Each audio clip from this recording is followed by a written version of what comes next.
Pues bien, Gustavo, hoy quería empezar el programa haciendo referencia, un pequeño homenaje, incluso publicidad, si queremos verlo de esta manera, a unos viejos amigos, a unos viejos conocidos que van a ser protagonistas hoy, bueno, pues durante un rato en el programa.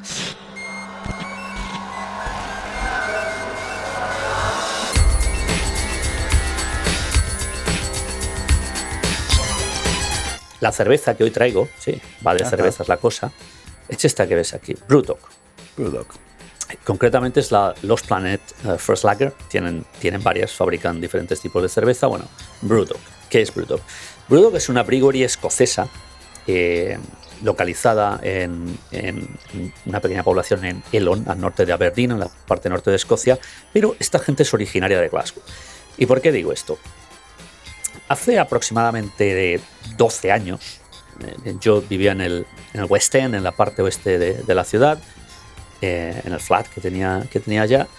Era muy habitual de una pequeña cervecería que había en la zona del Kelvingrove Museum, justo enfrente de este museo, que era BrewDog, una pequeña cervecería. Bueno, esa pequeña cervecería era una fábrica de cerveza independiente, era una tienda muy pequeña. Y yo desde el primer momento que la vi me llamó la atención, creía que era un pub, entré y conocí a los propietarios, ¿no? Que eran dos chavales, serían de mi edad. En aquel entonces eran chavales, ahora ya serán de mi edad, con lo cual ya no lo son. Y ya estaba, y me hice un cliente, no voy a decir asiduo, pero de vez en cuando sí que iba a probar las chelas que fabricaba, porque ellos vendían exclusivamente las cervezas en esta tienda, en este pub. Sus propias cervezas. Sus productos, claro. Bueno, BrewDog, que comenzaron siendo aquellos dos chavales en aquella pequeña tienda, ahora mismo ya se ha convertido en una de las principales cerveceras de Escocia y exporta a toda Europa. No sé si ha llegado a América, supongo que todavía no, o quizás no sí, la conozco. No sé. Pero ya exporta por toda Europa, incluso en las latas ya viene, bueno, por toda Europa. Se puede ver que la lata también está en chino, en japonés. Bueno, internacional. Con lo cual intuyo que sí, está en alemán, está en italiano, está en muchísimos idiomas. Perfecto. Y yo cada vez que me abro una cerveza de BrewDog, tengo que decir que no me gustan demasiado, nunca me gustaron. Bueno. Pero simplemente iba allí por el ambiente que había, ¿no? De que era un sitio, bueno, cerveza hecha en casa, ¿no? Homemade, con esta gente que eran ellos mismos los que te atendían. Y cada vez que compro una me acuerdo de aquellos dos tipos. No sé, ahora mismo, supongo que ahora mismo estarán en la fábrica esta que digo, en el norte, en Elon, que es donde la fabrican para todo el mundo, pero vaya, pues voy a brindar por ellos, por esta gente de BrewDog. Me abro esta Lost Planet First Lager, que está asquerosa, pero bueno, por ellos. Está asquerosa, qué lindo fin de un lindo homenaje. Gracias por hacer esta cerveza tan asquerosa, amigos de BrewDog. ¿Entienden español? No creo. Ahí está, por eso estás haciendo esto. Claro, ahora entiendo. Bien, comenzamos. Bienvenidos a todos a otro Planeta Absurdo. ¿Cómo estás, José? Más allá de esto, ¿no? De la cerveza. Bien, pues bueno, ya te lo comentaba antes de empezar, estoy bastante cansado porque ha sido un día largo, pero yo creo que todavía nos quedan energías para tratar algún tema escabroso, interesante. Por lo menos va a ser un tema que no va a ser políticamente correcto. Bien, eso seguro. Me encanta. En realidad me parece, y la gente ya sabe más o menos de qué vamos a hablar, porque por el título del video y del episodio, si están escuchándolo por nuestras plataformas de podcast, que también lo pueden alcanzar a través de Spotify y bla bla bla, sabemos que en realidad la incorrección política no pasa por lo que vayamos a decir, sino por lo que está sucediendo un poco en Europa. ¿O me equivoco? Porque viene por ahí el tema. En realidad es un exceso de corrección política, ¿no sería? Según como uno lo quiera ver. Yo es que viendo este mundo agendista en el que nos estamos metiendo directamente... es un trademark nuestro eso, ¿eh? Es marca registrada, agendista. No se lo escucha a nadie nunca. Ayer mismo leía una noticia que hablaba de que la radio convencional, frecuencia modulada, sí, incluso onda corta, va a desaparecer en Europa. Va a desaparecer... bueno, En algunos países, por ejemplo en Noruega, ya ha desaparecido, ya solamente utilizan lo que es la plataforma digital terrestre, lo mismo que hicieron con la televisión. Qué extraño. Sí, o sea, la radio va a desaparecer. La radio, vamos, un invento Sí. que durante tantos años, casi ya siglos, ha estado con nosotros, y estos tarados de la agenda entero, sí. pues lo hacen desaparecer. Pero qué raro, porque justamente es uno de los recursos que existen en caso de... Es más, ahora dijiste eso, me estás contando esto, inmediatamente pensé en el blackout, ¿no? En el apagón casi programado, que era, no me acuerdo dónde. Programado. Y digo, es una de las pocas formas de comunicarse entre los hombres. En caso de que todo se vaya al infierno. Claro, si fíjate, Sí, pues, te quedas pues sin no sé. celular en cuanto se cae la red eléctrica, porque la antena de 4G se queda sin corriente y te incomunicas. Debe ser ese lo que están buscando. El objetivo. ¿No? Sí, el objetivo. Sí. No, hay naciones, leía, que como Noruega, donde ya ha desaparecido lo que es la radio convencional, ya se hizo la transición y atención, porque lo que leía en el artículo me encanta, era que para el año 2030, curiosamente, se quiere que toda Europa, toda la Unión Europea. Por suerte, yo estoy fuera de la Unión Europea afuera, sí. y espero que eso no me llegue, aunque al final todo el mundo copia lo que hace la Unión Europea, que son los principales agendistas del planeta, junto con un pedófilo que está también en Estados Unidos presidiendo el país. Pero bueno, sí. ya para empezar hemos sido bastante políticamente incorrectos, así que vamos a entrar en materia. ¿Quieres que te diga algo? Lo incorrecto dime. Es no decir estas cosas. Bueno. Hay que hacerlo. Para eso estamos acá. Ya se sabe que todo tiene su punto de vista. Sí. Bueno. Y el nuestro es diferente al de los agendistas. Claramente. Claro. Empezamos bien hoy, Vamos a ver si nos suavizamos. Venga, vamos a hablar de mis últimas vacaciones, Gustavo. Ahí es está, algo más, eso, un poco por más, favor. Efectivamente. ¿A dónde estuviste y cómo te pasó y cómo te fue? ¿Cómo la pasaste? Pues estuve en una nación, en una nación que no había visitado todavía, curiosamente, porque tampoco es una nación muy extraña, una nación que está en Europa y que es la cuna, el lugar que vio nacer a gente muy importante para ser un país pues con un tamaño bastante chico, por así decirlo. Sí. Arnold Schwarzenegger, sí. Niki Lauda, el piloto de Fórmula 1 también, Wolfgang Amadeus Mozart, Adolf Hitler. Claro. En Viena, Austria. En Austria, ¿no? En los diferentes puntos de Austria, toda esta gente, pues fíjate, ¿no? La cantidad de gente. Cierto que Austria ahora es un país bastante pequeño, si uno lo busca en el mapa, ubicado en Centro Europa, pero llegó a ser un imperio. Llegó a ser un imperio austrohúngaro. Bueno, después ya sabemos, durante la Segunda Guerra Mundial, que Hitler anexionó. Hitler se fue a Alemania y dijo, esta es mi patria, yo nací aquí, así que la voy a anexionar al país. Sí. De capricho nomás. Sí, estuve en Viena, no estuve por toda Austria, solamente estuve 3 días, realmente no me dio tiempo a mucho más. Mira, claro. Y Viena es una ciudad fantástica, monumental, enorme, es una ciudad muy grande. Y lógicamente en 3 días pues no se puede ver todo, pero bueno, te voy a hacer un pequeño resumen. No te voy a hacer un pequeño resumen porque la mayoría de cosas no te van a interesar. Vamos a ir ¿Vamos a mapa directamente? No. Bueno. No hace falta mapa, solamente estamos en Viena. Yo creo que todo el mundo... Hay que imaginarse un país así y ya está. Un punto ahí en el centro de Europa. Perfecto, Viena. Vamos. Bueno, y antes de decir nada, fundamental la gastronomía austríaca. Sí. Fundamental. Te han visto en un restaurante peruano. No quiero decir nada. Bueno, sí, pero eso fue porque ya el segundo día estaba harto de tener que intentar hablar en alemán. Hablar en alemán. No podía más. O sea, sí, no. Hay gente en Viena bastante que habla en inglés, pero el problema era cuando entraba en un restaurante y era el que no hablaba en inglés. Claro. Como me hacía yo entender con el maldito alemán, que solo sé decir eins Bier bitte. Sí. Pues bien, Gustavo, te decía que, 3 días solamente en Viena y claro, en 3 días tampoco se puede ver mucho, así que yo fui a lo que tenía interés por visitar. Algunas localizaciones curiosas, como hay una hay una plaza que es el Hogger Market, me parece que se llama, Ajá. que es donde se estuvieron haciendo ejecuciones públicas durante más de 700 años. Bah. Sitio bastante... Dicen que se ven fantasmas. Dicen Sí, que es que un sitio bastante macabro. Yo solo vi turistas. Mínimo. Claro, no. Sí, depende de la hora. Es una plaza céntrica, está en el mismo centro. Paseando por el centro también, bueno, pues me di de bruces con el apartamento donde vivió Mozart en Viena, Mira qué lindo. que está restaurado. Bueno, el edificio es exactamente el mismo y lo que es el apartamento en sí está restaurado de época, para que la gente se haga una idea. Qué lindo. Contiene partituras originales del genio de Opa. Salzburgo, que es algo en lo que yo estuve ahí babeando. Y Yo sí. soy un gran fan de Mozart, tengo que decirlo. Ujú. Y la obertura de las bodas de Fígaro, partitura original, la partitura original del inicio del Requiem también, o sea, Claro. hay auténticas joyas.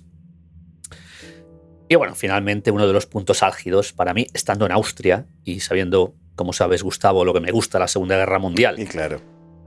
y teniendo en cuenta que en el lugar de operaciones europeo, en el mapa de operaciones europeo, pues yo creo que el personaje más importante de la Segunda Guerra Mundial, le guste a quien le guste y a quien no le guste, Sí. pues lo siento, pero es así, la historia es así, es Adolf Hitler. Claramente. Y Adolf Hitler era austríaco. Ujú. Y lógicamente, si uno va a Viena, tiene que visitar el Museo de la Guerra. Ujú. No está la casa de él, no, nada de eso. De donde vivió, No, sé. bueno, Adolf Hitler, hay que tener en cuenta, él es de Breslau, si no me equivoco. Él nació en Breslau, que es una población, Bueno. una pequeña población, no es de Viena, y él siempre residió en Berlín. En cuanto se fue Ok. a Alemania, Pero en ese poblado está la casa natal del tipo, no sé, estará. sí. Ah, existe. La casa existe, Bien. pero no, No creo abierta que no al está público. no está ni siquiera indicada. Ok. Este es el tema del que vamos a tratar hoy. Ujú. El por qué demonios, no solo en Austria, sino también yo cuando estuve en Alemania lo pude comprobar, se oculta la historia. Ok. Se ha eliminado toda la historia de la Segunda Guerra Mundial en estos países. Ya no solo la historia con respecto al nacionalsocialismo, que uno puede pensar, bueno, pues lo han eliminado porque para que no, pues no sé por qué tampoco. Por motivos porque no debería, progresistas. Sí. por lo que sea. Sí. Pero es que tampoco hay referencias reales a la Segunda Guerra Mundial, referencias explícitas a la Segunda Guerra Mundial. Una de las cosas que va buscando la gente, una de las localizaciones cuando llega a Berlín, es el famoso búnker de Hitler. Y el búnker es que ni siquiera es que lo hayan restaurado o lo hayan intentado, ¿no? Destrozaron el lugar, se lo llevaron por delante y hicieron un aparcamiento subterráneo allí para que no quedara ni rastro. Ah, claro. Borraron la Para que no historia. quedara ni rastro y ni siquiera está indicado. Es algo... Pero me llama la atención algo. ¿Vos no fuiste a un museo? ¿Existe un museo, entonces? Fui a un museo. Sí. Fui a un museo. Vamos a ver unas fotografías que tengo Bueno. aquí y vamos a entrar un poco en a ver si... Porque me hacemos llama lo la de siempre. atención que vos decís, hay un museo. Bueno, está expuesto eso. Eso está... Claro, hay un museo, pero Existe es un un museo museo. de la guerra. Gustavo, bueno, un museo de la perfecto, guerra. perfecto, pero No te- nadie borró pero no- la historia ahí en ese caso. Está el no te- museo, pasás por la calle y lo ves, me imagino. No te dice de qué guerra. Ah, mira, Museo de la guerra. bien. De la guerra, en general. Claro, ahora vamos a ver a qué se refieren con eso. Sí. Bueno, Bien, otra calle típica de europea. bueno. Sí, o sea, estos... Sí. Hice unas cuantas fotografías de lo que son las calles para que la gente vea que efectivamente Viena es una ciudad muy monumental. Sí. Esto es una calle cualquiera del Sí. centro. Y fijaos que las construcciones no son precisamente apartamentos último modelo. No.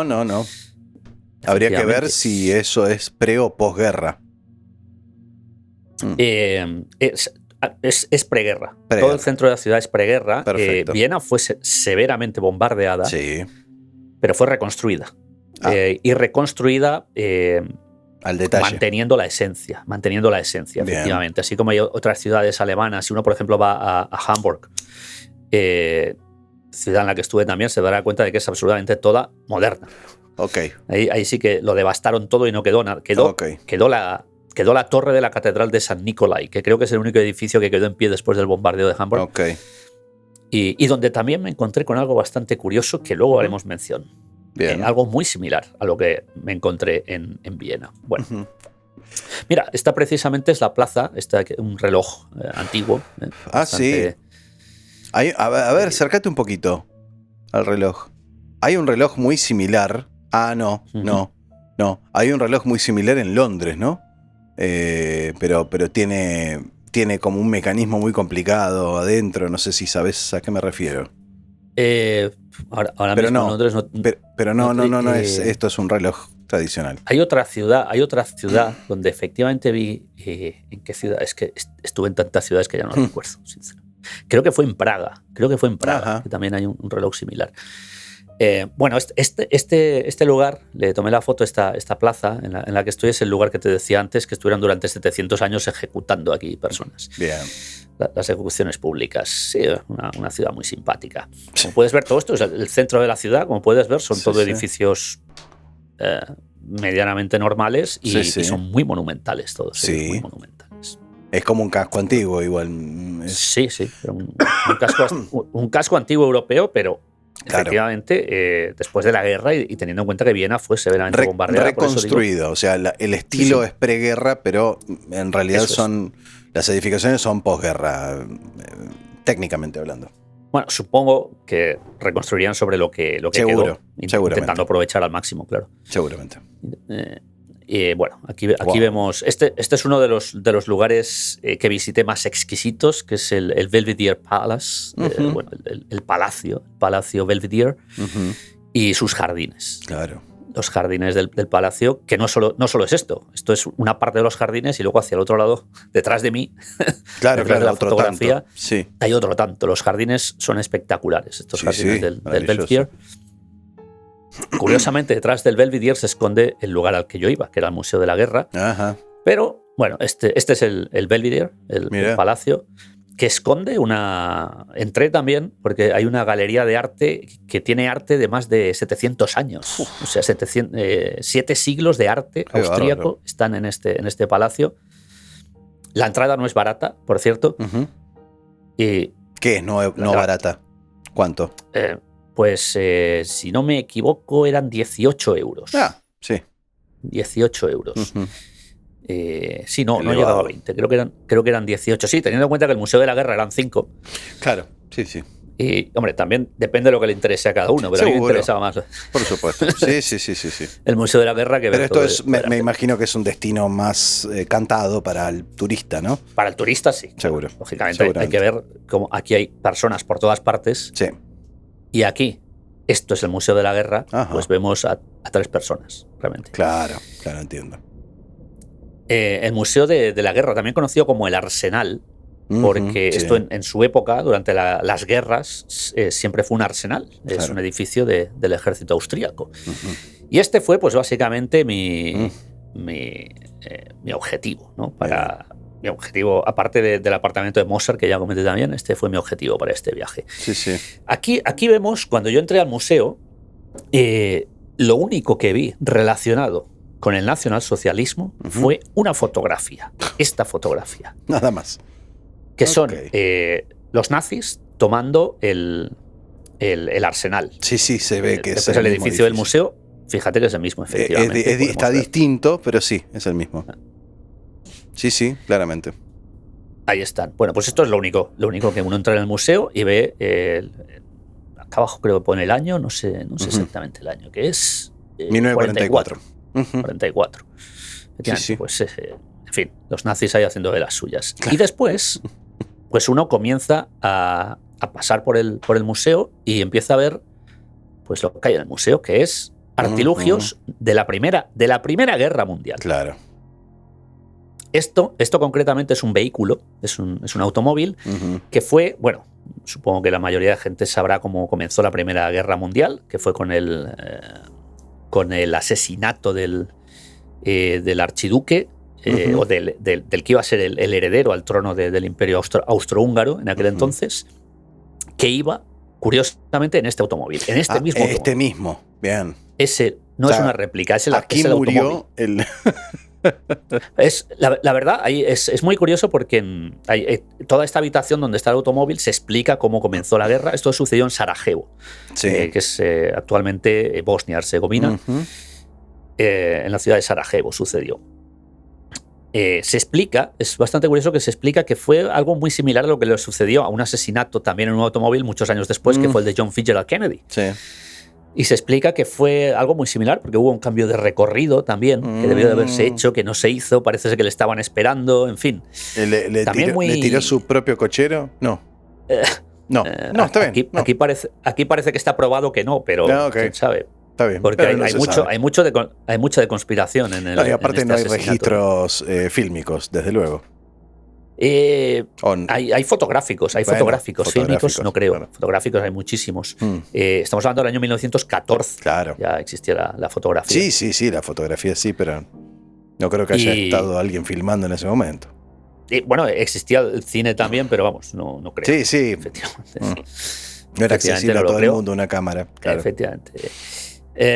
Bien, bueno, pues esto. Entonces yo pensé, en este momento vino a mi cabeza Primera Guerra Mundial. Cuando visité el Museo de la Guerra en Budapest, en Hungría, curiosamente también Imperio Austrohúngaro, curiosamente también un país aliado de la Alemania de Hitler durante la Segunda Guerra Mundial, me sucedió exactamente lo mismo. Todo de la Primera Guerra Mundial, todo lo que uno quisiera. Bien. En el Museo de la Guerra. Pero de la Segunda Guerra Mundial había una vitrina con un uniforme nazi. Era todo lo que había. Claro. Entonces yo en ese momento pensé, bueno, pues aquí en Austria la misma historia. Ocultan la Segunda Guerra Mundial o directamente la omiten. Sí. Porque nadie quiere hablar de la Segunda Guerra Mundial y decir, oiga, es que nosotros estábamos con los nazis. Pues oiga, díganlo, es historia. No se tienen que arrepentir de nada ni rasgar las vestiduras. Es historia. Sí. No pasa nada porque lo digan. Nadie les va a decir que son nazis ahora. O quizás los mismos alemanes lo niegan. No, pero el problema es que nadie les va a decir que son nazis porque hablen de la historia. Por supuesto que no. Les pueden llamar nazis por el comportamiento que tienen. Eso sí. Porque son... Yo, cuando intenté, concretamente en un local muy cerca del Prater, hablar en inglés, pero a ver si alguien hablaba inglés, me daban la espalda. Ni siquiera me decían Nein. No, me daban la espalda. Entonces, hasta que no les pedía el maldito jugo de manzana, el Appelschaft, que aprendí a decirlo, porque si no nos lo podía pedir en alemán, no me sirvieron.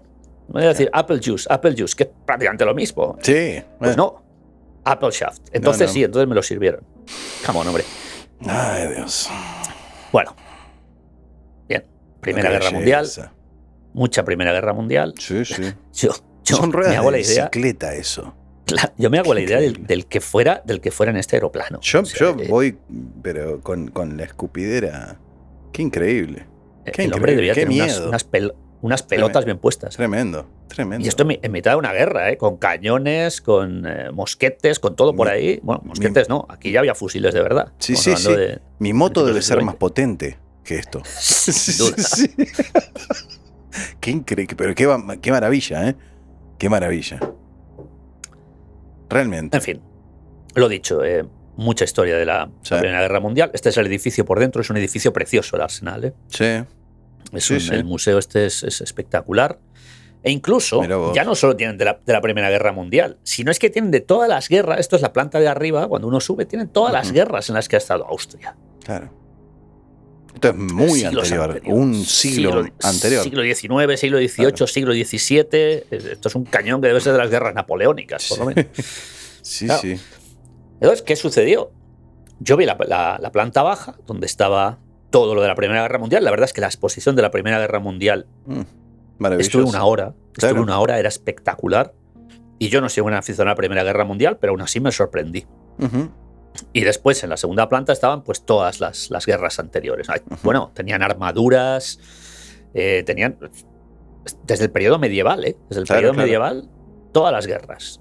Y claro, cuando acabo con la planta baja y con la primera planta y veo que se acaba el museo, digo, esto no hay derecho.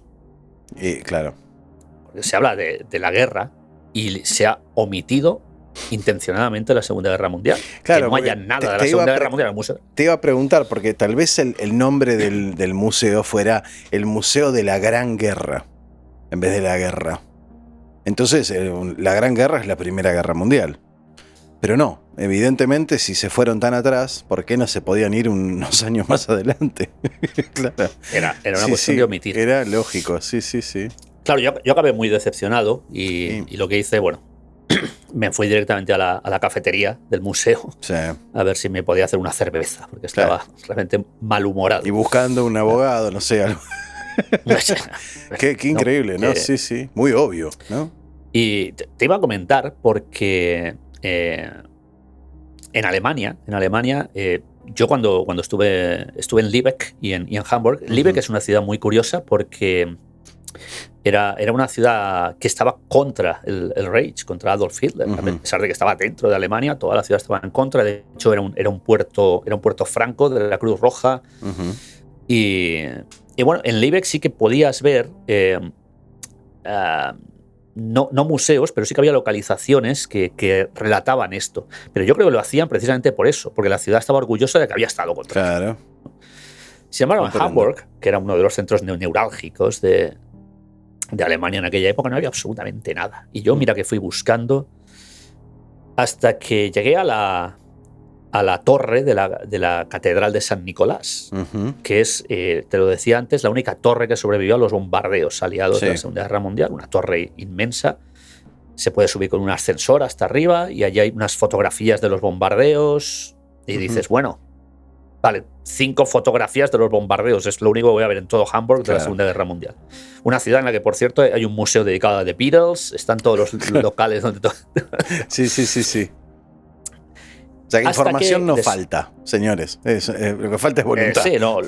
Sí, exacto. Se omite lo que se quiere. Hasta que descubrieron un subterráneo, en el subterráneo precisamente de la iglesia de San Nicolás, sin estar publicitado. Simplemente lo encontré por casualidad porque había un adhesivo. En la misma torre de la catedral había un adhesivo ahí que decía visite el subterráneo. Ajá. Y había como unas fotos de uniformes y yo, ¿y dónde está el subterráneo? Y le pregunté a un hombre que había allí y me indicó, se entra por otro lado, porque la torre, era la antigua torre de la catedral, se entra por un lugar distinto y cuando encontré ese subterráneo, que era una entrada como la de mi casa, donde no indica absolutamente nada, ahí sí que había uniformes, armas, ahí estaba todo. Ahí encontraste, bien. Pero en un subterráneo. Pues te decía que me fui a la cafetería. Toda esta historia, ¿por qué viene todo esto del subterráneo? Porque me fui a la cafetería, que no estaba en un subterráneo, que estaba en la planta baja, de este museo en Viena, el Museo de la Guerra. Y bueno, bebí mi chela, por supuesto. Y comencé a tener necesidad de orinar, básicamente. Claro, entonces, como todos. Entonces busqué el baño más cercano, que estaba en el subterráneo. Ah, ahí es. Y cuando llegué al baño, pues entonces me apareció este señor. Claro, entiendo. Sí. Y digo, uy, ¿por qué hace acá este señor? Claro. ¿Por qué está este señor en el baño? Claro, no quieren que vaya al baño, me quieren cohibir. Había un pasillo junto a los baños, un pasillo lateral en el que no se indicaba absolutamente nada, que bajaba más aún al subterráneo, y no solo estaba este señor, sino que estaba más sobre este señor, había uniformes. Ah, claro que sí. Ahora había una cómoda almohada. ¿Qué es esto?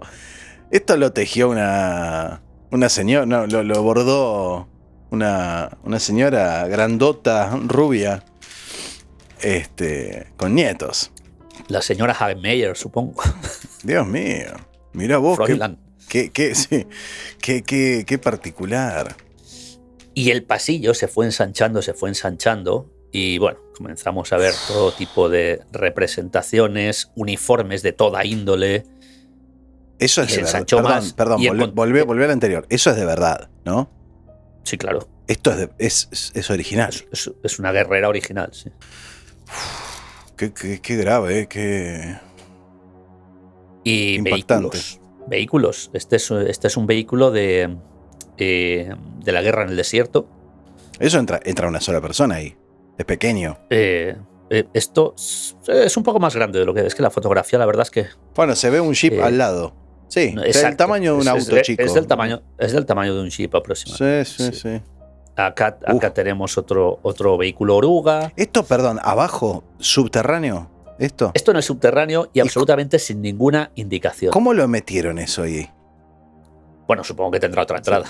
Pero eso o lo cuestionar. desarmaron, no sé, pero qué impresionante. Lo que yo sigo sin entender es por qué la mejor parte del mundo...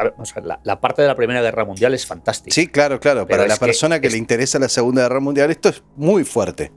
Esto es espectacular. Claro. Y está detrás de los... Detrás tiene uno que pasa, que ir a tomar un café o una cerveza y después que le entren las ganas de orinar y tener que ir al baño. Porque si no, esto no lo ve. Claro. No lo ve. No está indicado. Y nadie te dice nadie te da una referencia. No, bueno, tampoco pregunté. A lo mejor se lo hubiera preguntado al conserje, pero yo cuando entré al museo... Vos en tu bronca estabas mirando y decís, pero no hay nada de la Segunda Guerra Mundial, señor. No, venga, yo le indico. Y te lleva para el baño y vos ya pensás mal. Perdón. Me va a ejecutar en el baño. Yo pregunté otra cosa, señor. Pero bueno, evidentemente esto está para que sea consumido porque esto me imagino que hay una inversión puesta acá, por supuesto. Mantenimiento, curado, lo que sea. Qué raro ponerlo ahí, ¿no? Es realmente indignante la manera en la que se oculta. Es lo mismo que te estaba comentando de San Nicolai en Hamburg. Entiendo. La manera en la que se oculta parte de la historia. Acá tenemos otro vehículo, un fantástico Volkswagen de la época. Mirá, sí. Que tengo que decir que yo estaba tomando las fotos, las fotografías, y me giraba para ver que no había nadie a mi alrededor. Realmente no había nadie porque yo era el único que había localizado esa zona. Claro. Pero las estaba tomando como diciendo, bueno, si esto está aquí escondido y estoy tomando fotos, a lo mejor estoy haciendo algo ilegal. Claro, estoy metido en algo que... Claro, está clausurado. Ahora vienen aquí dos guardias y se me llevan por tomar fotografías de...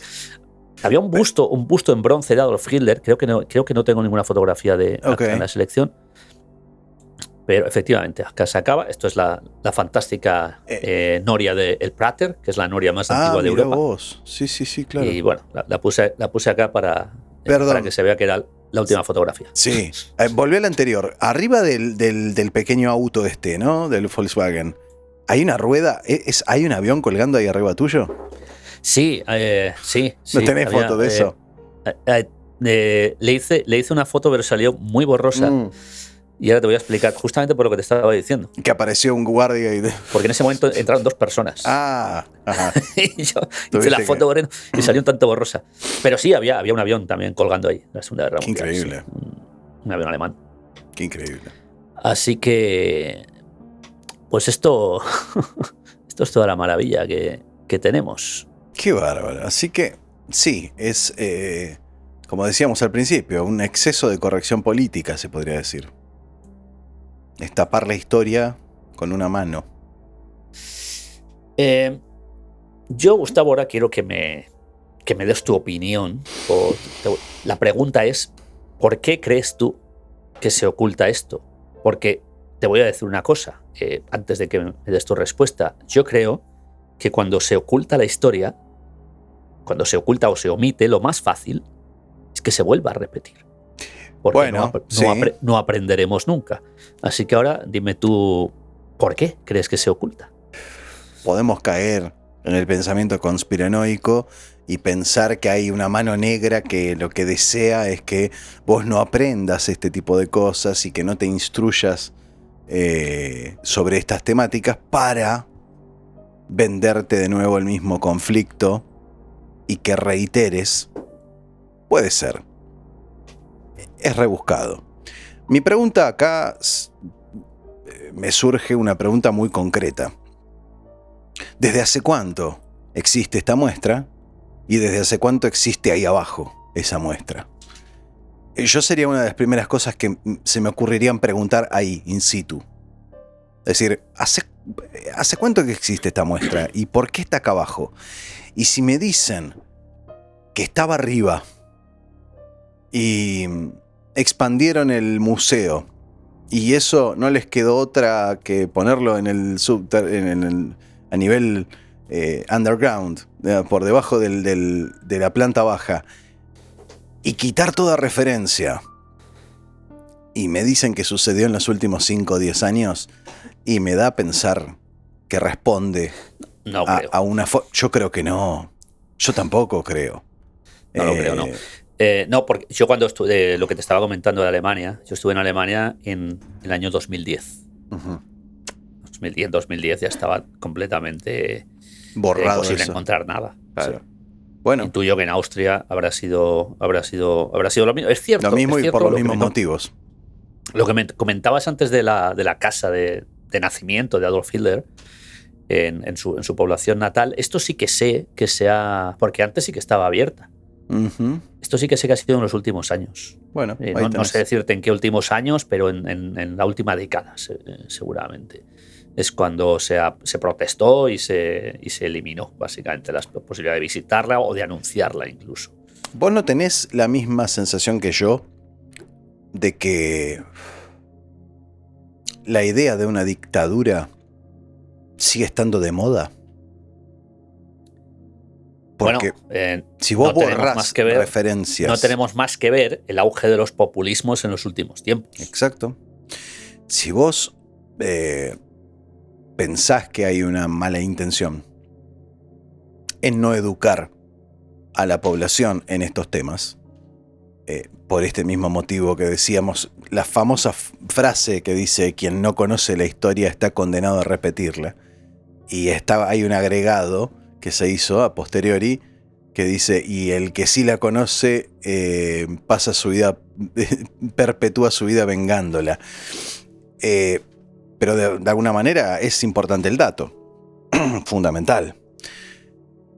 Tenemos una edad ya suficiente como para estar bastante lejos de los niveles primario y secundario, pero a mí me gustaría saber si en los programas educativos en este momento se aborda toda estos periodos y esta temática, y cuánto énfasis se hace en los distintos formas de gobierno y en los distintos enfermos mentales que hubo en la historia que intentaron romper un establishment o una inercia política o social en base a decisiones movidas por un interés personal, pero no como todos los políticos corruptos con los que nos encontramos a diario, sino algo ya que atente contra vidas humanas.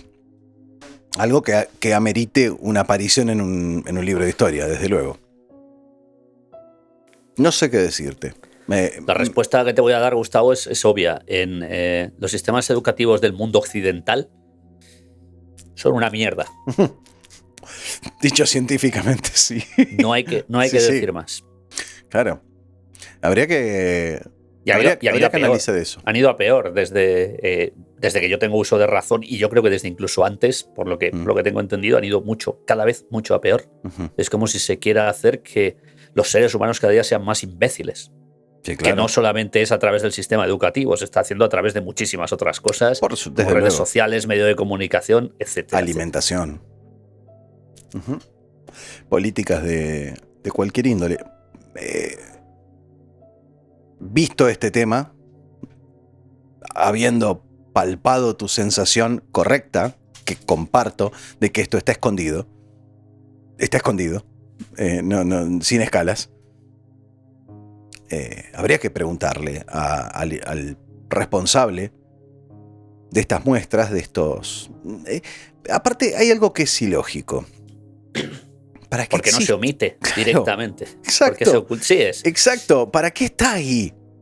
¿No? Esa es la pregunta que habría que hacerse. Es que yo creo que te has respondido a ti mismo. ¿Qué psicopatía opera? Preguntándole al responsable. Yo creo que el responsable es una persona, si es el director de un museo, que seguramente sabe de historia, y seguramente lo que ha recibido son presiones políticas. Bueno. Oiga, esto quítelo, esto no. Y el hombre tiene ahí una serie de elementos que no puede eliminar. Eso yo creo que ha hecho en su mano del director de este museo, hablando desde la ignorancia, porque no sé Sí, si será el estamos caso, teorizando, sí. elucubrando. Ujú. Y yo creo que ha hecho lo mejor que ha podido, teniendo en cuenta las armas que le han dado. Es un compromiso entre su voluntad y las presiones externas, vos decís. Así Bueno, es. está, pero Así está fuera de la vista. Claro. En vez de sacarlo y llevarlo a un depósito, ponerlo fuera de la vista y aparte quitando toda referencia. Es tan fácil como quitar el cartel que dice Segunda Guerra Mundial para allá, para abajo. Con eso alcanza, o cerrás la puerta con llave. Pero vos lograste entrar. Eso es lo ilógico. No responde a ningún tipo de lógica. En el resto del museo había bastante gente, incluso en la planta de arriba había lo que era una escuela. Había un grupo de niños que iban supongo, con el profesor. Una había visita, sí. Y en la sala de la Primera Guerra Mundial había relativamente bastante gente también. En esta sala estaba yo solo. Claro. Estaba yo solo hasta que al final, cuando ya estaba haciendo la fotografía del avión, entraron 2 personas más. Claro, lógicamente. Si no sabes que está al eso, baño también. Exacto. Sí. Otros 2 que estarían con su chela. Claro. Bueno, es un privilegio para borrachos, básicamente, esta muestra. Al final le tenemos que agradecer al alcohol claro, el hecho de, no, es que hay que un nos cartel, abra la mente. Lo que pasa es que vos no hablas alemán y hay un cartel que dice, hay un premio para o sea, pedí una cerveza de tal y tal característica y te van a indicar, te van a mandar para algún lado. Y tal vez es eso, es un sistema de contraseñas, es un speakeasy. Cualquier día acabaremos así, tal y como está el mundo, cualquier día acabaremos así, esto ya es... No estaría mal como idea, ¿no? Esto pensalo desde el negocio. Un museo speakeasy, un museo oculto. Vos te metés en un lugar, es un bar, y pedís, bueno, dame esa cerveza, dame esta otra. Si pedís un Johnny Walker Double Black, te dicen, acompáñeme y te llevan al no sé, o un whisky alemán, tal vez, ¿no? No quiero saber a dónde te llevan si pides una Quilmes. Claro, bueno, sí, se llevan a la sala del peronismo. Bien. De tortura. No, sí, de tortura ideológica, de tortura intelectual. Tal cual. Sí. Que va a haber uniformes parecidos. No importa, paremos ahí. Increíble. Me encantó las imágenes son maravillosas. Ya solamente lo que está en el mainstream, en el piso de arriba, lo de la Primera Guerra Mundial me pareció fantástico. Ahora esto tiene un gusto aparte, un valor agregado el hecho de que esté oculto, me parece, ¿no?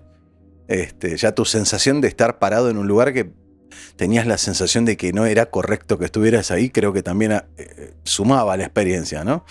Tal vez eso era lo que están buscando. Es otra pregunta válida. Es como aquello de cuando entré a los bunkers aquellos en Polonia. Claro. Que aquello sí que, bueno, aquello no estaba oculto realmente. Lo que es cierto es que no te lo publicitan en ninguna agencia de turismo ni nada por el estilo. Mira, José, pero vamos a verlo desde un punto de vista un poco más racional. ¿A cuánta gente le importa todo esto?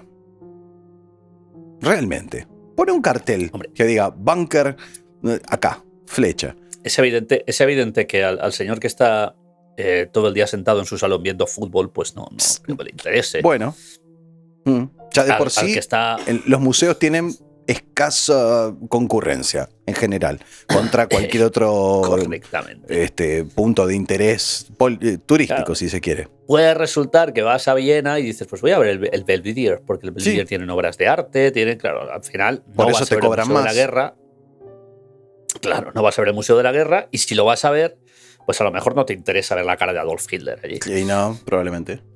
Pero bueno, en cualquier caso, pues puede que tengas razón. Pero esto también a mí me hace pensar que yo no estoy en contra de la pintura y del arte. No, de la escultura, me parece fantástico. Bueno, me hace pensar que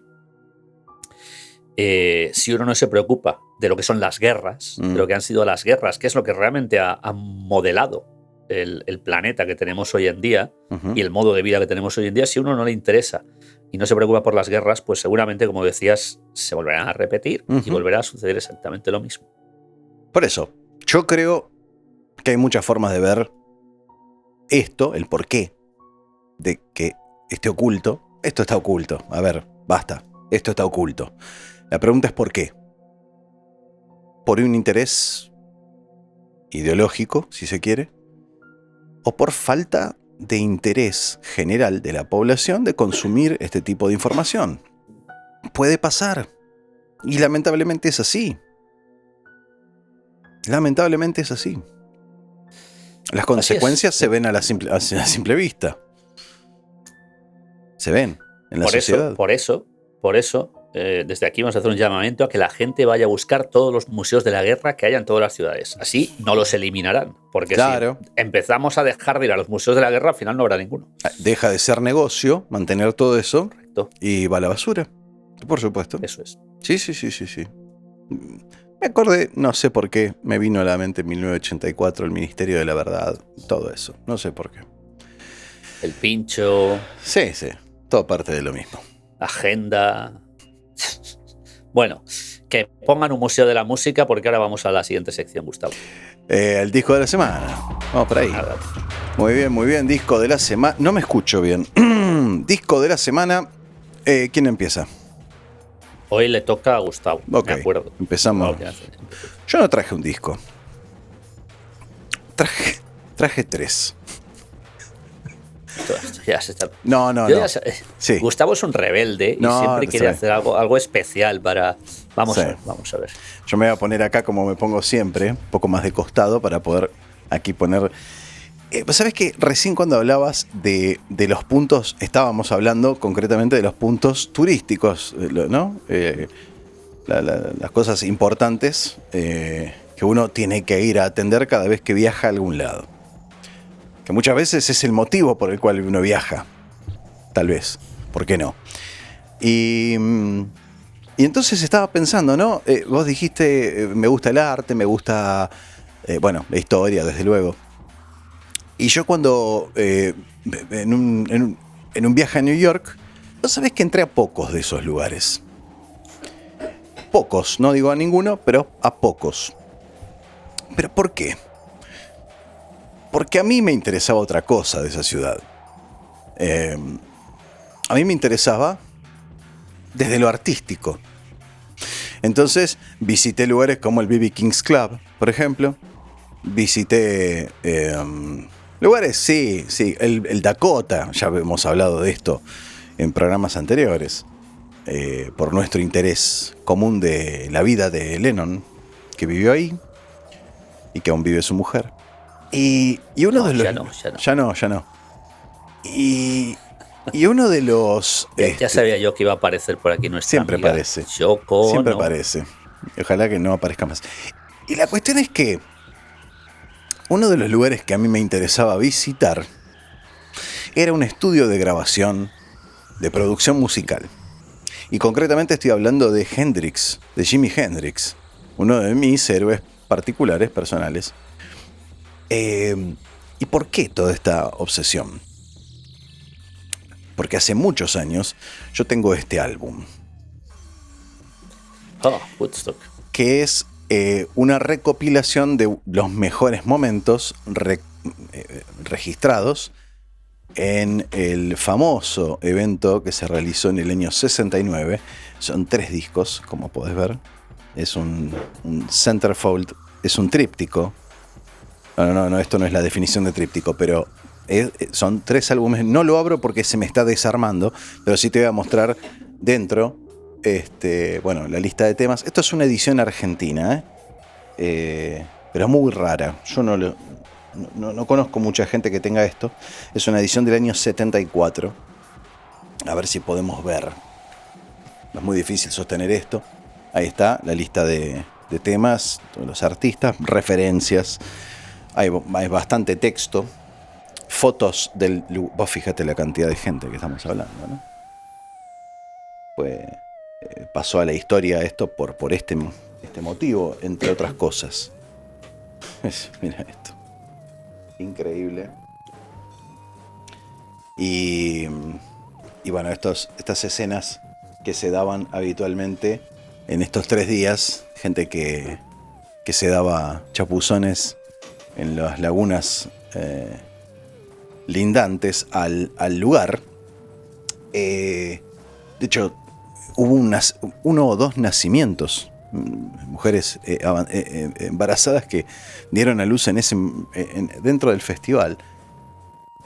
Y bueno, por supuesto, uno de los motivos por los cuales adquirí este disco, que me lo vendió un amigo, que lo tenía, vaya uno a saber cómo, no tengo esa parte de la historia presente, fue porque, bueno, incluye en estos discos, de hecho, los últimos tracks del último disco. Cierra la obra la famosa interpretación de Hendrix del himno nacional americano en su estilo personal, intercalando efectos de sonido generados con su guitarra. Estamos hablando del año 69. Más allá de si fueran sencillos de realizar o no, la idea de hacer una cosa así, la revolución que se genera en una cabeza para transmitir o para dibujar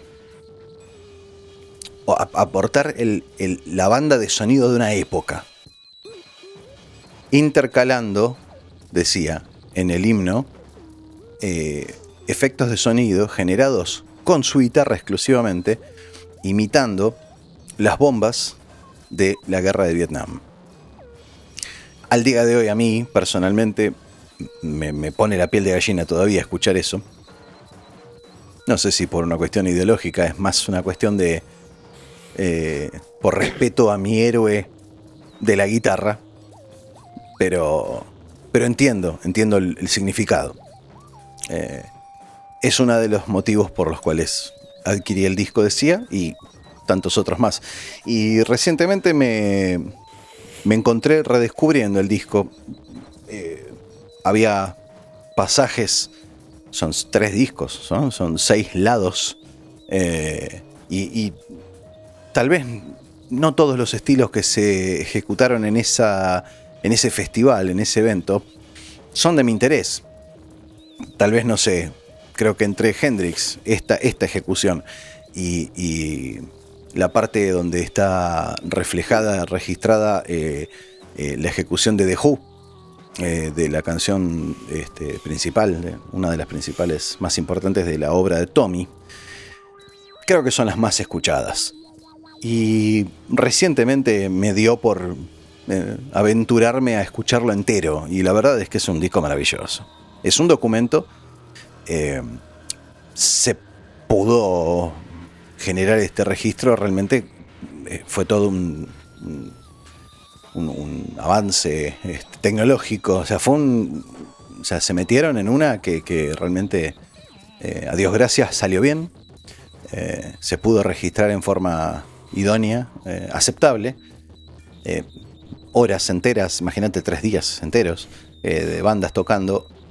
Horas enteras se deben haber perdido, o directamente ni se editaron, porque tal vez no alcanzaban un estándar artístico. Seguramente pasó eso. Ninguno de nosotros estuvo ahí. Pero nada, es un disco muy lindo. Y es un documento no solamente, desde luego, no solamente de lo que pasaba a nivel artístico, sino lo que pasaba a nivel contestatario. ¿Qué es lo que estaba pasando en la mente de estos chicos? Imagínate, Hendrix murió a los 27 años. Debía ser el promedio de edades de los concurrentes y de la gente, de los ponientes, de la gente que tocaba. Y gracias a la desfachatez de la juventud se pudo dar este evento histórico en donde vos podías escuchar las voces de la gente que consideraba la guerra de Vietnam, o cualquier guerra, pero en ese momento ese conflicto, decir: viejo, nos estamos metiendo en la lucha de otra persona, de otra gente. No nos toca de cerca, nos están mandando a morir por una causa que no nos representa. Y salieron a decirlo, apelando a un código francamente opuesto al que se estaba manejando el gobierno en ese momento, que era la violencia. Opuesto a todo eso. Es un poco los albores o el punto más álgido del Flower Power, según probablemente. Así que es un disco importante, no solamente lindo. Sí, si me preguntas por Hendrix, bueno, yo siempre lo manifiesto. Para mí es el mejor guitarrista de la historia de la música. Claro, es una opinión personal. Mucha gente viene y me dice, bueno, entonces no escuchaste a Steve Vai o no escuchaste a, no sé, cualquiera, me da igual. Me han dicho... Yo entiendo lo que incluso, decís. incluso alguno clásico como Aldi Meola o como Paco de Lucía. Eso puede ser, digo, bueno, vamos a ver. Los criterios. Es un gusto personal, pero ten en cuenta lo innovador, que era Jimi Hendrix. Claro. Todo lo que pasó por esa cabeza. Y dicen, es curioso que hayas traído esto, porque yo en el automóvil hoy, cuando venía de vuelta del trabajo a casa, venía escuchando a Hendrix. Sí. Venía escuchando el Are You Experienced? Claro. Maravilloso. 2 años antes. Y no deja de sorprenderme. No deja de sorprenderme porque se dice de Hendrix que era muy vago. Sí. Que muy era inconstante. Una persona que sí, llegaba al estudio y a la primera toma lo quería ya dejar y no quería seguir. Y aún así los discos son espectaculares. Y imaginemos, ¿no? A un Hendrix perfeccionista. Sí, imposible. Hubiera tenido la mitad de los discos que tuvo y probablemente más perfectos. De todas maneras, entiendo lo que vas, porque cuando vos evaluás a el mejor de cualquier disciplina, vos podés evaluar el mejor vivo, el mejor de una época determinada, el mejor en general, muertos y vivos, histórico, ¿no? Y en esa apreciación uno tiene que tener en cuenta el contexto. Sí o sí, necesariamente. En el contexto, Hendrix era un extraterrestre. No había alguien que hiciera eso. Y también por el mismo motivo es que a nosotros nos gusta tanto los Beatles, por ser tan innovadores en otros sentidos. Que a mí es uno de los aspectos que más me atrae de ellos, pero más allá de las melodías, canciones, todo lo que vos quieras, el ánimo de reinventarse y el innovar con técnicas de lo que sea.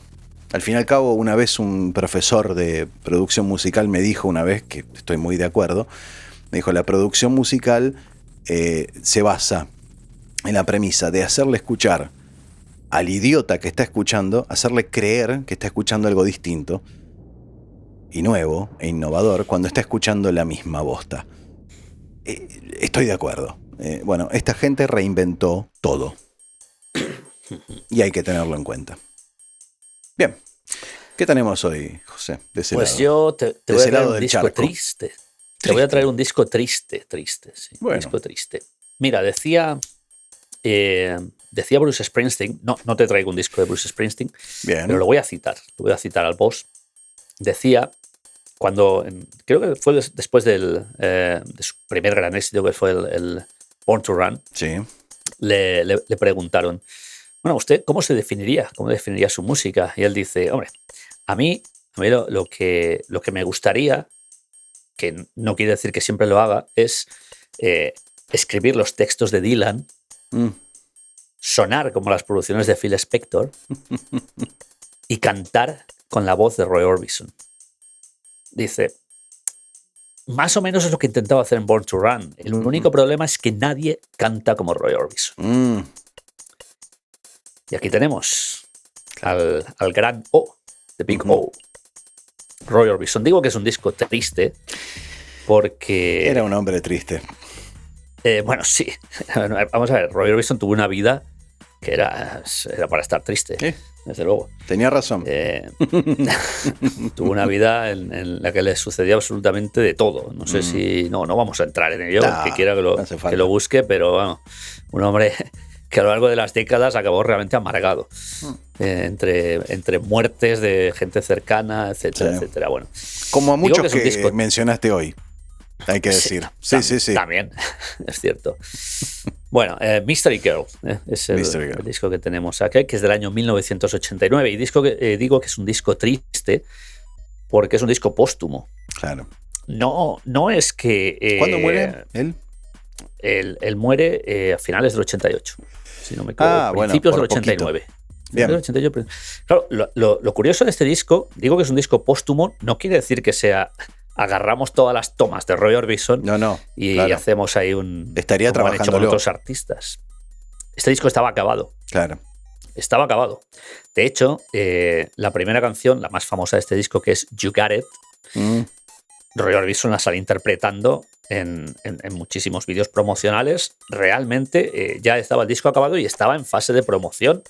No solo eso, sino que aquí detrás nos dice también, también disponible en vídeo, un vídeo que se llama Roy Orbison and Friends, A Black and White Night, que se suponía que iba a ser la presentación de este disco, y que lo fue.